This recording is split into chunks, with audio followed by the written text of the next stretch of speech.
Hello, আসসালামু আলাইকুম সবাইকে। বাহিরে অনেক বৃষ্টি হচ্ছে। বৃষ্টি আমার অনেক ভালো লাগে। যখনই বৃষ্টি আসে আমি এক অদ্ভুত রকম শান্তি ফিল করি।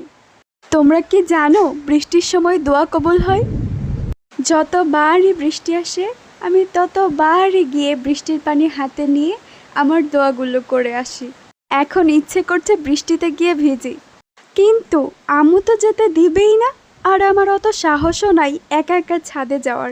বাই দ্য ওয়ে, আমি আমার পেইন্টিংয়ে ফিরে আসি। আজ আমি এঁকেছি একটা বীচ।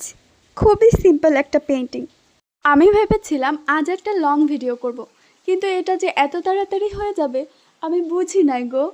ভালোই হয়েছে, লং ভিডিও কেউ দেখতে চায় না। আমি দিন দিন এই পেজ নিয়ে কাজ করার আগ্রহ হারিয়ে ফেলছি আমার অসুস্থতার জন্য। আমি প্রতিবারই আঁকার আগে ভাবি আমি বুঝি এটা পারবো না, কিন্তু সবশেষে গিয়ে দেখি মোটামুটি ভালোই হয়। যখন আমার কোনো আর ভালো হয় তখন আমি কি করি জানো? একটু পরপরই এসে আমি আমার পেইন্টিংটা দেখে যাই। এইভাবে সারা দিন আমি আমার পেইন্টিং দেখি। এমনকি সকালবেলা ঘুম থেকে উঠেও সবার আগে গিয়ে আমি আমার পেইন্টিংটাই দেখি।